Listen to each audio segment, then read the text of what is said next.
اگر ہم دیکھیں تو ہمارے اسلام کے اندر جو ہے اس میں کچھ ممانعتیں ہیں.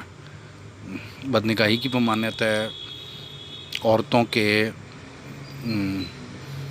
کو تو حکم ہے قرآن پاک میں. اللہ پاک نے ڈائریکٹ حکم دیا ہے کہ بھی اپنی اوڑھنیوں کو اپنے کندھے پر رکھو تاکہ آپ کا وجود جو ہے وہ چھپا رہے. باہر عورتیں نکلی ہیں تو مردوں کو حکم ہے کہ اپنی نظروں کو نیچے رکھو. سورہ مومن کے اندر واضح حکم ہے اپنی نگاہوں کو نیچے رکھو. اپنے گھر میں اپنی بہن بیٹیوں کے سامنے اپنی آنکھیں نیچی رکھو. باہر کی عورتوں کے سامنے اپنی آنکھوں کو نیچے رکھو. وہاں عورت گزر رہی ہے اور آپ اپنی آنکھیں پاڑ کر تو نہیں دیکھ سکتے. تو یہ ایک ٹریننگ اللہ پاک نے خود کیا. نبی جی کو نہیں کہا کہ نبی جی آپ یہ بتائیں، بلکہ خود قرآن پاک اس کے اندر اللہ تعالیٰ نے خود رہنمائی فرمائی کہ دیکھو ایسے معاشرت ہونی چاہیے تمہاری. تو جب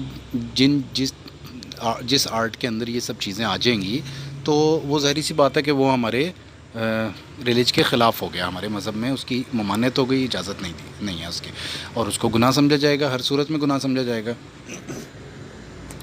اگر ہم اپنی تاریخ دیکھتے ہیں ہندوستان پاکستان تو سندھ میں جب عرب سب سے پہلے آئے ہیں 712 میں محمد بن قاسم آئے ہیں، تو اب وہ کیا لکھتے ہیں کہ یہاں کی ذاتوں کے بارے میں لکھتے ہیں. ہندو مذہب، کیونکہ راجہ دار کی جو ماں تھی اس نے ایک ہندو سے ایک برہمن سے شادی کر لی تھی. اس کے بعد پھر انہوں نے راجہ دار کے باپ کو کس طرح سے قتل کیا وہ ایک ساری تفصیل آتی ہے. لیکن ان لوگوں نے پھر ذاتیں لکھی ہیں کہ یہاں پر کون کون سی ذاتیں موجود تھیں. تو کچھ ذاتیں تو اس کے باپ کے دور سے ہی، جب وہ ہندو بیسکلی برہمنوں کے اندر سے ہی نکلی ہوئی ایک ذات تھی. پہلے یہ برہمنوں کے اندر ہی شامل تھے. ایون کہ جب محمد بن قاسم نے ان کو کٹورے پکڑائے ہیں، ان کو بھی ان سے بھیک منگوائی ہے کہ بھی جاؤ تمہارا کام تو تم کوئی کام کاج تو کرتے نہیں ہو، تمہارا کام پھر بھیک مانگو اور کیا کرو گے. اگر ویسے تم نے دان لینا ہے کوئی تو وہ ایک طرح کی بھیک ہے. تو تم یہ کٹورے پکڑو اور یہ چلو نکلو جا کے اپنا روزی روٹی جو ہے نا تم نے اگر اسی طریقے سے حاصل کرنی ہے مذہب کو بیچ کے، تو اس سے بہتر ہے کہ تم بھیک مانگ لو. تو یہ کام محمد بن قاسم نے کرایا. تو وہ سب ایک تھے، یعنی بدھوں کے اندر بدھوں کی ایک شاخ، جیسے ہمارے اسلام میں شاخیں ہیں، ہندوؤں میں بہت ساری شاخیں ہیں، اور یہودیوں کے اندر بہت ساری شاخیں ہیں. تو اسی طرح وہاں پر بدھوں کے اندر یہ شاخ تھی ایک برہمن ذات. تو برہمن لکھتے ہیں. اس کے بعد پھر اور ذاتیں لکھتے ہیں کہ ویش ہیں، شودر ہیں، کتری ہیں، یعنی کہ جو فوجی ہیں وہ ویش کا درجہ رکھیں گے. اس کے بعد پھر کتری آ جائیں گے، پیٹ کا درجہ. اس کے بعد پھر شودر، پیروں کا درجہ. شودروں سے نیچی جو ذات ہے وہ آ جاتی ہے چانڈال کی ذات. وہ لوگ لکھتے ہیں، وہ عرب میں جو بغداد میں انہوں نے کتابیں لکھی ہیں اس کے اندر لکھا ہے کہ چانڈال ذات اور یہ ڈوم جو تھے یہ لوگ کرتب دکھایا کرتے تھے. اور پھر ساتھ وہ لکھتے ہیں کہ ان کی عورتیں خوبصورت ہوا کرتی تھیں. ظاہری سی بات ہے کہ عورتیں سجی دنجی اور بن سنور کر جب نکلیں گی اور خوبصورت عورتیں ہوں گی پھر ہی وہ مائل کریں گی لوگوں کو اپنی طرف. تو یہ تاریخ ہے کہ جو ایک آج سے 1300 سال پہلے 1400 ہمارے ہندوستان میں، یہاں پاکستان کے اندر، سندھ کے اندر یہ سارا کلچر موجود تھا. جب سے یہ آرٹ اس کو ایک آرٹ کے طور پر پیش کیا جاتا تھا، انٹرٹینمنٹ کے لیے پیش کیا جاتا تھا، لوگوں کو مزہ آئے، اور ساتھ ان کا اپنا کاروبار، روزی روٹی ان کی چلا کرتی تھی. دوستوں، محمد بن قاسم کے خلاف سازش ہوئی. راجہ اپنا حجاج بن یوسف کی فیملی سے تھے یہ، اور ایسی سازش ہوئی کہ جرنیل کو قتل کر دیا گیا رحمۃ اللہ علیہ. ان کو قتل کر دیا گیا اور اس کے بعد پھر شہید کر دیا گیا. اس کے بعد پھر وہ اسلام جو ہے وہ ایک طرح سے ریٹریٹ ہوا یہاں پر. پھر اس کے بعد پھر دروں سے آیا یہ خیبر درہ اور جو دوسرے درے ہیں.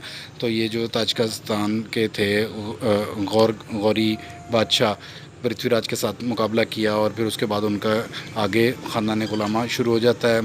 محمود غزنوی کے جو والد تھے سبکتین غالباً، اور ان لوگوں کا پھر آگے قطب الدین ایبک، یہ سب پھر خاندان غلامہ، ان لوگوں کے حملے ہوتے ہیں. اور پھر یہ لوگ پھر مسلمان آمد یہاں سے ہوئی ہے، افغانستان کی طرف سے، تاجکستان کی طرف سے. تو اب جب یہ آئے ہیں تو اس وقت کیا تھا کہ اختلافات بھی تھے، فرقے بھی تھے مسائل کے اندر. تو پھر وہاں سے اسلام پھیلنا شروع ہوا. بہرحال اسلام کی آمد ہندوستان میں ہو گئی تھی. پھر مسلمان بادشاہ آئے، زیادہ تر افغانستان سے آئے. بابر بادشاہ آیا ہے، شیر شاہ سوری آئے ہیں. اس کے علاوہ پھر نادر شاہ وغیرہ جو لوٹنے کے لیے دلی کو آئے ہیں. یہ سب بادشاہ مسلمان تھے. مغلوں کی حکومت بہت عرصہ رہی، تو اس حکومت میں اسلام کا کافی اثر رہا. اکبر بادشاہ تک تو تقریباً مکسا ہی رہا، اور اکبر بادشاہ کی مجبوری تھی کہ اس نے ہندوؤں کو ساتھ ملایا. بلکہ ہندوؤں کی کتابوں میں یہ تک لکھا ہے کہ یہ ہمارا برہمن بھائی ہے، یعنی کہ اپنے ساتھ جوڑ دیا انہوں نے، تو ایک مکس کر کے اس کا اپنا جو سپہ سالار تھا وہ بھی ہندو تھا اکبر کا، ایک مکس سا کلچر بنا دیا تھا. لیکن بزرگان دین جن میں شیخ احمد سرہندی رحمۃ اللہ علیہ کا بہت بڑا نام ہے، تو ان کی کوششوں سے بعد میں پھر جب جہانگیر بادشاہ بنا ہے تو اسلام کافی حد تک وہ ایک سٹیبل جیسا بھی تھا. جہانگیر بادشاہ ایک بہت میں نے اسٹڈی کیا ہوا ہے، لیکن وہ جیسے بھی جتنے بھی عیاش طبیعت کا بادشاہ تھا، لیکن بہرحال مسلمان اور پھر جو انصاف کی زنجیریں اس کی مشہور ہیں، تو جہانگیر کا یہ حساب رہا ہے. تو اور اسلام کا پھر بھی ایک اپنی اصل حالت کے اندر رائج ہو گیا تھا. اور پھر ایک کلچر ڈیولپ ہوتا ہے خاص طور پہ مسلمانوں میں، ایک پردے کا کلچر، کیونکہ اسلام میں جو حکم ہے وہ پھر ایک مسلمانوں نے اس کو اختیار کیا. ہاں، پنجاب کی بات کریں تو پنجاب کا کلچر یہ بنا کہ پنجاب کے اندر جو ڈریس تھا عورتوں کا، اس کے اندر دوپٹہ شامل ہے، آج تک شامل ہے ویسے جب سے لے کے. تو پنجاب کا ایک کلچرل کہہ لیجیے، اور باقی ہندوستان میں سارے میں ہم کہہ سکتے ہیں کہ اس کے اندر کوئی پنجاب کی کوئی بڑائی نہیں ہے، بس ایک کلچر بن جاتا ہے. جیسے کہ اس کی وجہ یہ ہے کہ مسلمانوں کے ساتھ وہ زیادہ تر رہتے تھے. سندھ میں آیا ہے، سندھ کے ساتھ اسلام سندھ سے ریٹریٹ ہوا ہے، کافی حد تک ریٹریٹ ہوا ہے، اور ادھر سے آیا ہے. فرسٹ جو یہ آتے تھے بادشاہ افغانستان سے، تو وہ پنجاب سے گزر کے جاتے تھے. پنجاب میں چونکہ جب محمود غزنوی کے بعد سے اسلامک حکومتیں قائم ہوتی رہیں، وہ سب یہاں پر زیادہ تر، اور جو سکھ برادری تھی وہ سب لوگوں نے ایک دوسرے کا کلچر اڈاپٹ کیا، مسلمانوں کا کلچر بھی لیا. تو وہ پھر دوپٹہ ان کے اس وجہ سے میں کہہ رہا ہوں، ورنہ یہ نہیں ہے کہ میں پنجاب والوں کی کوئی بڑائی بیان کر رہا ہوں. کلچرل ایک چیز پیدا ہو گئی تاریخی طور پر. اور پھر بعد میں دلی میں بادشاہ رہا کرتے تھے، دلی میں بہت زیادہ زور رہا، مساجد بنی، اور وہ سارا کلچر پیدا ہوتا رہا ان علاقوں کے اندر. اب جو زیادہ تر میلوں ٹھیلوں کے اندر ہم نے ایسا نہیں سنا تاریخ کے اندر کہ جی کوئی ناچ گانے ہوا کرتے تھے. ہندو کلچر میں ہوا کرتے ہوں گے، لیکن یہاں پر زیادہ تر جو دیہاتی یا میلے وغیرہ لگنے کا کلچر تھا، وہاں پر زیادہ تر یہ پپٹس کو انٹرٹینمنٹ کے لیے ان کو ڈانس کروایا جاتا تھا. ہاتھ سے ایک شخص نے پکڑا ہوتا تھا، تو وہ پتلی تماشا کے ذریعے سے اس کو انٹرٹینمنٹ پورا کرتے تھے. اور پھر اورنگزیب کو ہم اچھی طرح سے جانتے ہیں کہ وہ انتہائی دیندار بادشاہ تھا، تہجد گزار تھا، نمازی تھا. تو اس نے بھی اسلام کو بہت زیادہ پھیلایا. اس دور سے لے کے آج تک وہ روح جو ہے ابھی تک مسلمانوں میں سے گئی نہیں ہے، کہ جو اصل ان کی حقیقت تھی ان کے پردے والی، اور کون سی چیز ٹھیک ہے، کون سی چیز ٹھیک نہیں ہے، اس کا جب سے رواج رہا ہے، اور وہ آج تک ان نسلوں کے اندر کئی ہزاروں سال گزرنے کے بعد، 1200 سال تقریباً کوئی 700-800 سال گزرنے کے بعد بھی وہ ابھی تک روح کی موجود ہے عوام کے اندر. پھر یہ ہوا کہ پاکستان ہندو مسلمان کا مسئلہ ہوا، الگ ہوئے، ایک الگ ملک بنا ہے. تو پاکستان میں مدارس کی تعداد، کثرت، اور پھر دین کا کافی زیادہ رجحان ہوا، اور وہ چیز ایک کلچر کے اندر بھی آئی، اور ساتھ ہی اپنے روحانی طور پر، کیونکہ دین کوئی نہ کلچر کا نام ہے، نہ سیاست کا، نہ کسی اور چیز کا. دین تو اپنے روحانی ایک چیز ہے نا، تو وہ روح بھی موجود رہی. اب یہ میں اپنے بڑوں کی بات کر رہا ہوں. پھر ایک دور آیا ہے، میں 1890 کی بات کر لیں، 1990 کی بات کر لیجئے، تو 90s تک وہ لوگ ایک نسل اور قسم کی تھی جو اسی کلچر کو فالو کر رہی تھی، اسی اپنے دینی لحاظ سے. تو اور پھر ایکوپمنٹس نہیں تھیں، چیزیں نہیں تھیں ایسی.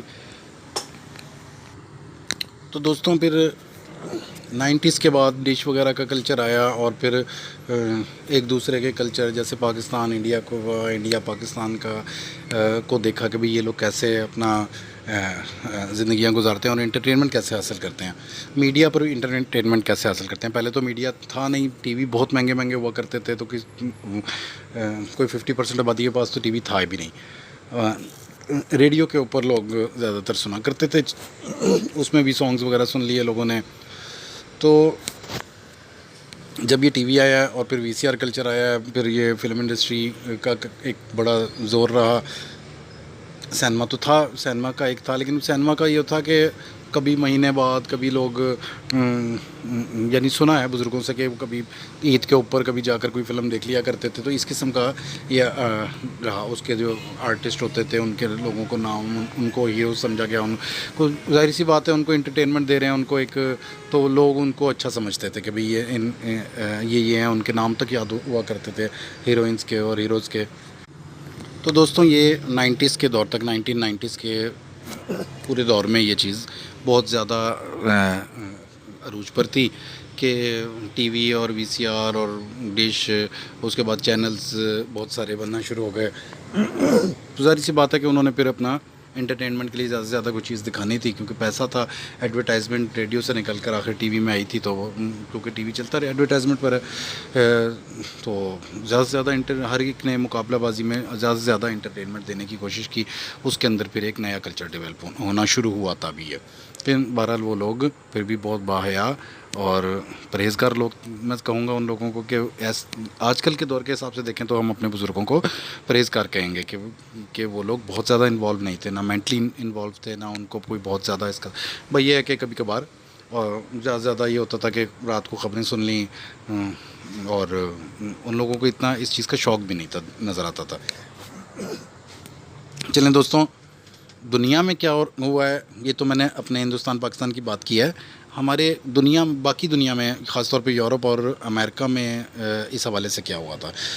تقریباً 1915 1914 میں یہ سینما جو کیمرہ ہے اس کا موونگ پکچرز کا سسٹم شروع ہوا ہے.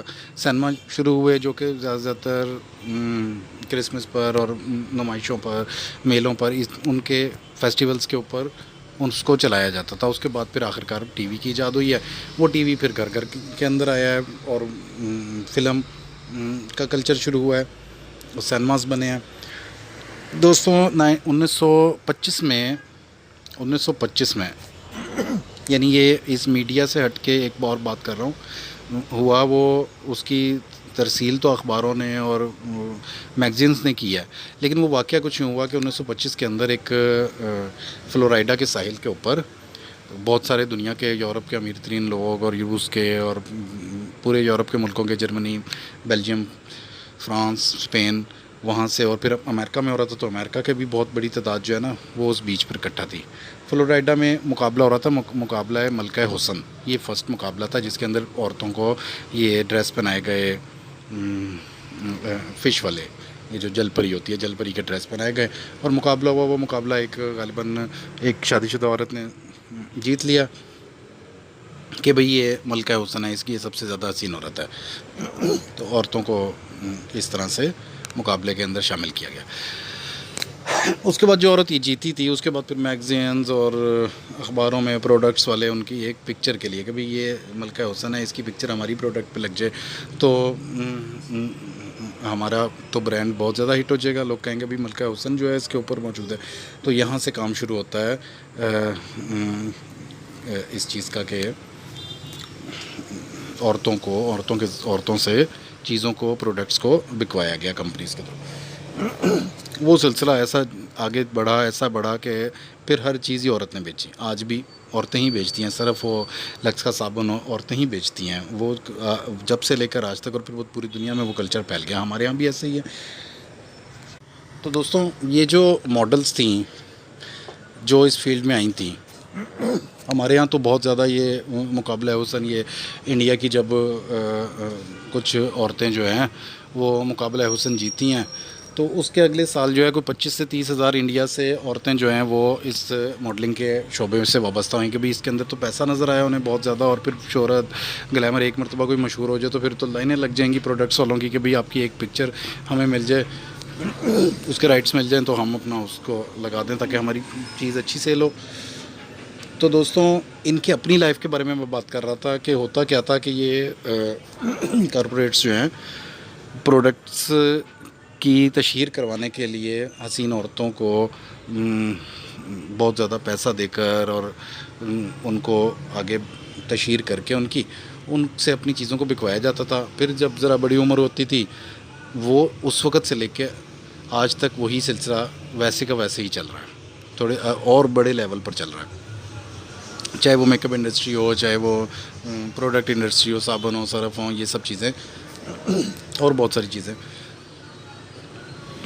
بالوں کی کوئی پروڈکٹس ہوں، شیمپو ہوں. تو دوستوں وہ ان کی اپنی لائف ہی ہوتی تھی کہ ایک جب ذرا بڑی تھوڑی عمر گزرتی تھی، ان کو عادت ایک ایسی ہو چکی ہوتی تھی، پیسہ ہوتا تھا، عیاشی کی عادت ہو چکی ہوتی تھی، گندے اور برے طرز زندگی کی عادت ہو چکی ہوتی تھی.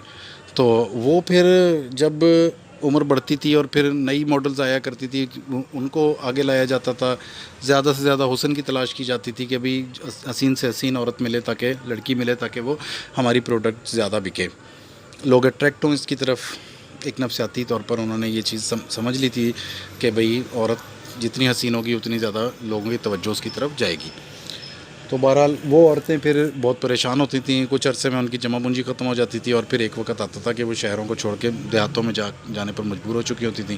پہلے وہ اکثر عورتیں ان میں سے جسم فروشی پر مجبور ہوتی تھیں اپنا روزی روٹی کے لیے. اس کے بعد پھر آخر یہ ہوتا تھا کہ وہ دیہاتوں میں جا کر کوئی اپنا کچھ چھوٹا موٹا کوئی کام کر لیا، اور پھر بڑھاپے میں ان کو، اور پھر جسم بیماریوں سے بھرا ہوا، اور پھر اسی کرب کے اندر وہ مر جایا کرتی تھیں. اور وہ سلسلہ اس وقت سے شروع ہو کر وہ آج تک ویسے کا ویسا ہی چل رہا ہے. اب دوستوں 21ویں صدی میں کچھ ایسی چیزیں آئی ہیں، ایسی ایجادات ہوئی ہیں کہ پہلے تو کمپیوٹر لیپ ٹاپ آئے، لیکن وہ بھی ایک لمیٹڈ تھے، کسی سب کی رسائی نہیں تھی اس تک، اور کئی لوگ تو چلانا ہی نہیں جانتے تھے. لیکن 21ویں صدی میں وہ بھی تقریباً جب 5-10 سال گزر گئے، پرانا کلچر چلتا رہا، لیکن جیسے ہی 2007-8 میں اینڈرائڈ موبائل اور ٹچ سسٹم آنا شروع ہوا ہے، وہ ایک انتہائی آسان سسٹم تھا. تو اس کا نتیجہ یہ ہوا کہ جو ٹیپ ریکارڈر، جاپانی ٹیپ ریکارڈر جو کہ سعودی عرب سے لوگ بڑے فخر سے لایا کرتے تھے 35-40 ہزار کا، وہ بھی اس مشین کے اندر آ گیا. میں موبائل کی بات کر رہا ہوں. اس موبائل کے اندر وہ بھی آ گیا. اس کے بعد پھر جو وی سی آر لایا جاتا تھا، جس کو لگا کر ٹی وی کے ساتھ اٹیچ کر کے، دو چیزیں، ٹی وی چاہیے اور وی سی آر چاہیے، دونوں کی قیمت بہت زیادہ. پرانے دور کی کرنسی کے حساب سے آپ اندازہ لگا لیں کہ اگر 25,000 کا ٹی وی ہے تو 15,000 کا 20,000 کا وی سی آر ہے، پھر جا کر ایک فلم دیکھنے کے قابل ہوں گے.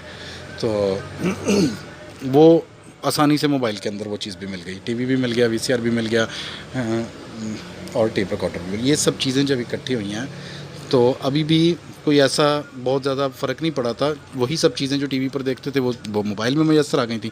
لیکن اب دوستوں اس سے اور آگے بڑھتے ہیں.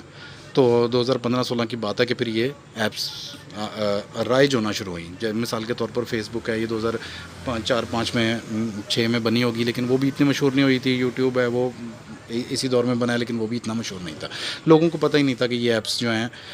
لیکن آخر کار کیا ہوا، انہوں نے ایسے طریقے اختیار کیے، فیس بک نے ایسے طریقے اختیار کیے کہ بھئی اس کے اندر سائیکالوجی والوں کو بلا کر کے بھی کس طرح سے لوگ اس پہ اٹریکٹ ہوں گے. ایک شخص کو مینشن کیا جائے اور پھر اس کی پورے پیج کو دیکھا جائے، اس کی ہر پوسٹ کو دیکھا جا سکتا ہے.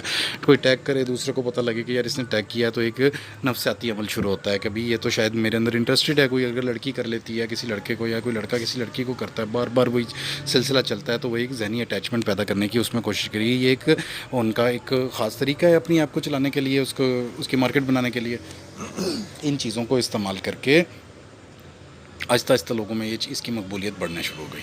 اور اس کا انجام پھر کیا ہوا ہے کہ وہ تقریباً ہر کوئی عادی سا ہو گیا اس کا، اور عادت پڑ گئی لوگوں کو اس کو استعمال کرنے کی. تو اب وہ پرانا دور ختم ہو کے اب نئے دور میں داخل یہاں پر جا کر ہوتے ہیں تقریباً 2017-18 میں. اور اس کے بعد انتہا یہ ہوئی کہ ان ایپس نے یہ کہہ دیا کہ جی اگر آپ اتنے ویوز حاصل کر لو، اتنے لوگ آپ کو دیکھ لیں، اتنا وہ جو، تو آپ کو پیسہ بھی ملیں گے. یوٹیوب لے لیجئے، فیس بک لے لیجئے. تو یہ باتیں اکثر لوگ جانتے ہیں. تو اس چکر میں پھر نوجوانوں کو تو اور کچھ نظر ہی نہیں آیا. انہوں نے کہا جی کہ یہ تو بہت ہی آسان رستہ ہے راتوں رات امیر ہونے کا. کسی طرح سے ہمارے ہر ایک انسان کو یہ لگنے لگا کہ جیسے میں فوری طور پر بس ایک پکچر ڈالوں گا، میں ایک کوئی کمنٹ لکھوں گا، اور وہ راتوں رات میں یہ اتنا ہٹ ہو جائے گا کہ میں امیر ہو جاؤں گا. اور کئی لوگوں کے ساتھ ایسا ہو بھی گیا. اور اسی کے اندر پھر عورتیں بھی شامل ہوئیں. پھر بلا یہ ہوئی کہ اس کو بلا ہی کہہ سکتے ہیں نا ٹک ٹاک کو. ایک چائنیز ایپ آئی ہے، نام سنا ہے، کبھی زندگی میں کبھی اس کو کھول کے نہیں دکھا کہ یہ ہوتی کیا ہے، لوگوں سے سن رکھا ہے. تو ابھی فیس بک چل رہی تھی, فیس بک کے ہر خبروں کے اندر واقعات آ رہے تھے. کوئی لڑکی نکل گئی ہے, کسی لڑکے کے ساتھ انوالو ہو کے اس کو ڈھونڈنے کے لیے گئی ہے اڈے کے اوپر, وہ لڑکا نہیں آیا, اور اگر کوئی آئے ہیں تو لڑکے اس کو ورگلا کر اس کو لے گئے ہیں اور اٹھا کے ہی لے گئے ایک طرح سے, کسی کی بہن بیٹی کو. وہ اپنے نفسیات کے اندر اتنی زیادہ پاگل ہو گئی کہ وہ نکل گئی گھر سے. اس طرح کے واقعات ابھی آ رہے تھے. اور پھر اس کے بعد پھر ایک ٹرینڈ آیا ٹک ٹاک. ٹک ٹاک کے اندر ہر شخص, چاہے کوئی مزدور ہے, چاہے کوئی مستری ہے, چاہے کوئی موٹر سائیکل پیچکس پکڑ کے کھڑا ہوا ہے, وہ بھی اپنے آپ کو ایسا ظاہر کر رہا ہے کہ جیسے اپنے دیہات کا بہت بڑا چودھری ہے, اور اچھے کپڑے پہن کے, اچھا میک اپ کر کے, فلٹر لگا کے, اور کیا چیزیں جو سن رکھی ہیں لوگوں سے کہ کیا اس نے خوبصورتی دکھا کر, اور عورتوں نے بھی اس کے اندر بڑھ چڑھ کر حصہ لیا اپنے کلچر کو نہ سمجھتے ہوئے. ایک نئی جنریشن آئی ہے نا, اب بزرگ لوگوں کا تو میں نے کہا کہ وہ پھر بھی نیک تھے, اس کے بعد کے لوگ بھی نیک تھے کہ بھی وہ اتنا زیادہ انوالو نہیں ہوئے تھے. لیکن یہ ایپس کا کمال ہے کہ انہوں نے پھر آخرکار نیک رہنے نہیں دیا, بھول گئے کہ بھئی آخر اللہ پاک ہمیں کیا کہتے ہیں. اسلام مسلمانوں کی بات کریں, چلیں دنیاوی نقصانات بھی بہت زیادہ ہیں, لیکن دنیاوی نقصان میں سب سے جو ٹاپ پہ نقصان ہوگا وہ ہوگا بے چینی کا. کچھ دیکھیں نا, اپنے ذہن کو اپنے کاموں سے ہٹا کر کسی ایسی جگہ پر مبتلا کر لیا اپنے آپ کو جہاں دھیان ہی اس طرف کو ہے. ہر وقت بس اسی سوچ ہے, وہی خیال ہے, وہی اور بس مزہ بھی ملتا رہے اور ساتھ ساتھ کوئی ہمیں اس کا کوئی اجر بھی ملتا رہے, یہ کہہ لیجئے. وہ آپ سمجھ گئے ہوں گے کہ میں کیا کر رہا ہوں. تو دوستوں, ان ایپس کا ایک نقصان یہ ہوا کہ نوجوان نسل کے اندر ایک اپنے آپ کو اچھا سمجھنے کی بیماری آ گئی.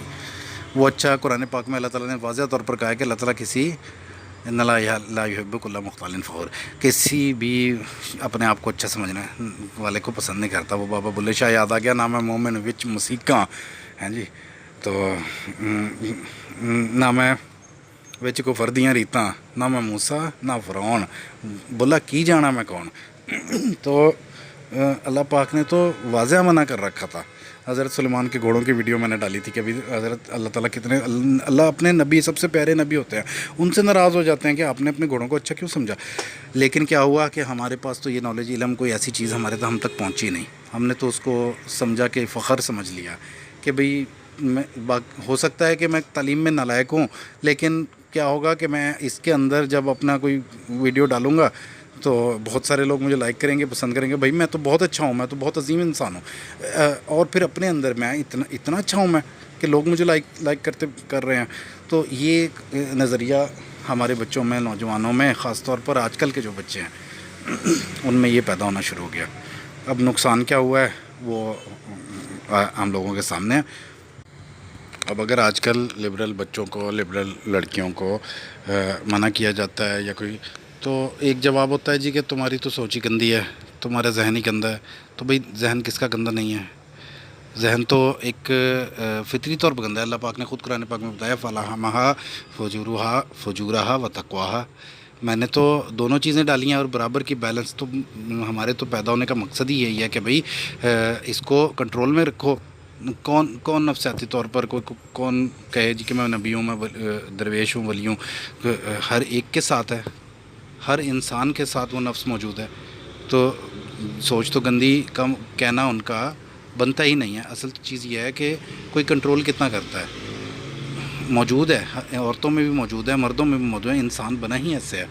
تو یہ ایک فلاسفی اور ایک بس وہ پیش کرتی ہیں کی جاتی ہے صرف کیا, مردوں کو نیچا دکھانے کے لیے کہ بھی دیکھو تمہارا کریکٹر خراب ہے, تمہاری سوچ گندی ہے, اس وجہ سے تم نہ دیکھو. یہ تو وہی بات ہو گئی کہ بھئی ایک عورت جیسے مرضی پھرے تو آدمی بس ولی بنے, درویش بنے. بھائی وہ ان کا جو اندر نفس ہے وہ بیلنس ہے, اس کے اندر فجور بھی ہے, تقویٰ بھی ہے. عورتوں کے اندر بھی فجور بھی ہے اور تقویٰ بھی ہے.